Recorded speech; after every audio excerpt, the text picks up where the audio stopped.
Hey, let's take a look at how not to send an email. This is an email I just got in my inbox just before Christmas. Got a little downtime. Figure I might as well help you write mo better. And that's a word, actually. So I literally just got this 20, 30 minutes ago. So I blotted the guy's name out and picture and company. But so check this out. I did a little word count in my Apple pages. 178 words, counting the hi in his name.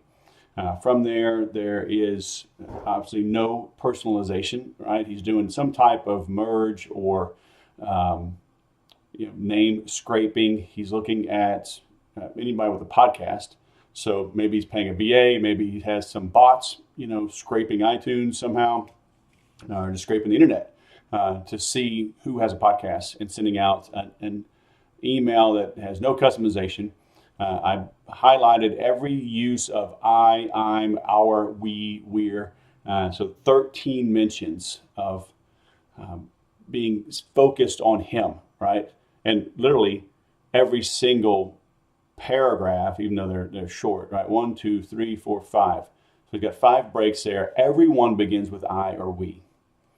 And then finally in blue here at the bottom, you notice now there's two instructions / orders, right? Go check this out. You should probably do this. So go check it out. Let me know what you think. Oh, you know what? I missed one.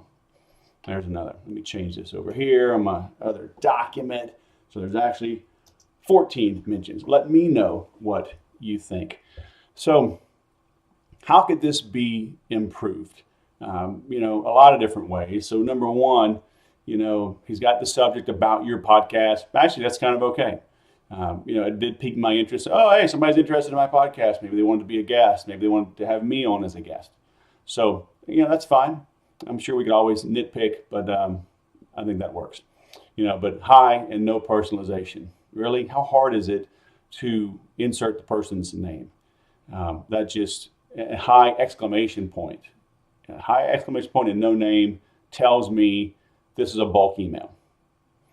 And even if it's sent as a one-off, it's a cut and paste, which might as well be bulk. So immediately, the guard goes up. You're 50% less effective already.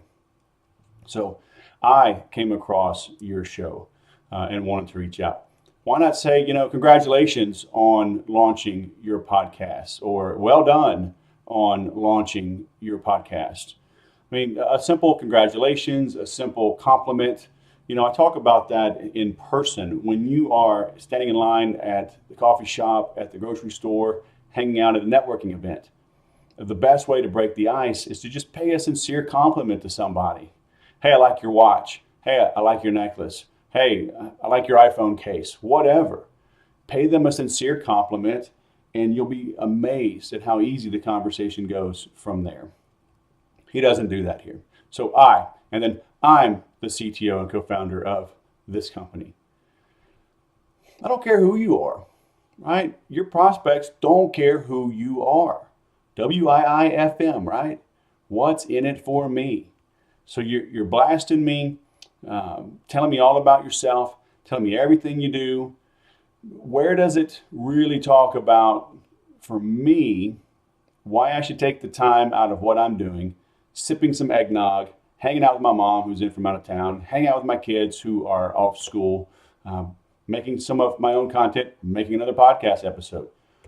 Why should I stop doing any of that to A, open your email, B, read it, C, follow the link, D, go through the demo, E, sign up and buy your product, right? That's, when I talk about making every sale, that's every sale this guy's got to make. He's got to get the message delivered. He's got to get it opened. He has to get it read. He has to get me to click the link. He has to get me to go through the demo, identify myself as being interested and or buy. And then ideally, give a referral, a testimonial, and maybe upsell me on something else. That's 6, 7, 8 different things, potentially that you have to make every sale to make any sale. He started off fine with about your podcast, and from there it goes downhill. All right, so you got to put yourself in the minds of your viewers, of your readers, of your prospects. I always say the number one greatest asset an ability of a professional salesperson, I think, is empathy. You can put yourself in their shoes. What is your prospect doing? I've got 2 monitors. I've got a backup laptop over here. I've got my iPhone. I've got my iPad. I got things beeping and buzzing and burping and belching all over the place. I've got mail I've got to get to, books that I want to read, episodes I have to record, blog posts I have to write, children I have to hang out with, a wife I have to love, a crazy dog that's eating all of our stuff I've got to tend to. Got all this stuff going on. And you're going to send me an email with no personalization. I'm, my team, we are, company, I, company, we're, we, let me know. I'm probably not going to take that action. There's nothing in here that just screams, hey, this is awesome. Okay, he mentioned some of the competition, talking here at SoundCloud, Libsyn, Blueberry. I have over 300 episodes of the sales podcast and 25 or 30 on the CRM Sushi podcast. It's a pain to move. It's like moving bank accounts, right? It's like your credit card gets stolen. You got to go update everything. It's not easy. You don't just flip a switch. And he wants me to make that move based on this. So you got to get into the mind of the prospect. Robert Collier always said, you must enter the conversation going on in the mind of the prospect. What in here is entering the conversation? What conversation might I, a podcast host, be having in my own mind? Is it affordability? Is my podcast hosting, so is it not affordable? Is it slow? Does it not have access to all the outlets to improve my distribution, expand my reach? Is it, I don't know, poor support? You got to have a reason. Like, those are the things going on in my mind that might be going on in my mind. Now, he doesn't even know. He's just fishing. He's sending a cold email based only on the fact that he found that I have a podcast. So at least it's not 100% cold, right? He's not sending this to my mom or my wife who do not have podcasts. So at least he's done a little bit of research. But after that, it goes downhill, right? We've been building the simplest, smartest way to share your podcast. Okay, that's fine. But you know what? When he's saying it's the smartest and I'm not using his tool, then that means I'm not the smartest. So in a way, some people might see that as an insult, right? A little slap in the face. Hey, you're not very smart because you're not using the smartest tool. So you got to think through this, right? We want to make it really easy to manage your podcast and understand your audience. All right, so there's another one, metrics and reporting and insight. Yeah, so that could be, I think I mentioned that though.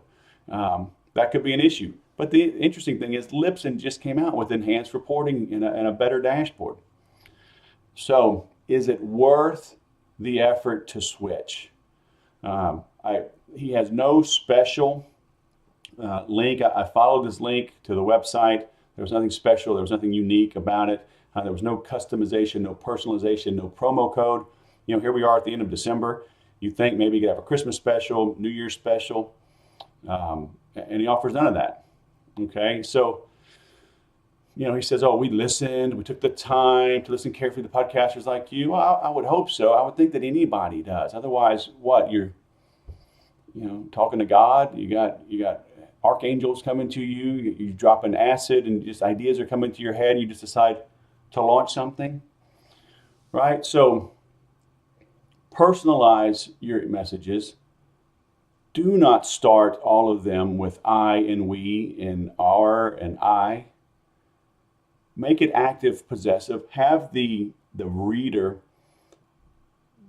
envision themselves, put themselves into, have them see themselves taking this action, benefiting from your services, getting more famous, getting more reach, getting more downloads, and from more downloads, upping your game, landing sponsors. Tell me some of the things like that take it beyond just, simplest and smartest. It would have to be infinitely simpler, infinitely smarter for someone to switch. It's a big deal. Okay, so do you have a service that will help me convert and export from one and import into the other? Do you have things like that? Otherwise, I'm not making the switch. Okay, but I hope you make the switch on your content writing. If you need help, visit thesaleswhisperer.com. It's there on the bottom. And I've got some various private coaching, consulting. This is obviously more on the copywriting side of things, but this is what I help my clients do. You know, define your message, right? Deliver it far and wide, and then dominate your niche. So when I say make every sale, I mean that. I'm talking about the writing, the technology, the actual human interaction. So, you know, I'll put the little Venn diagram up that we made, but it's, you know, we work with sales, we work with marketing, we work with technology. Bring those three together. If you get all those right, that's how you're going to make inbound selling easy. So if that's what you're looking for, if you think we can help, let me know. So again, thesaleswhisperer.com. Thanks for watching. Now go sell something.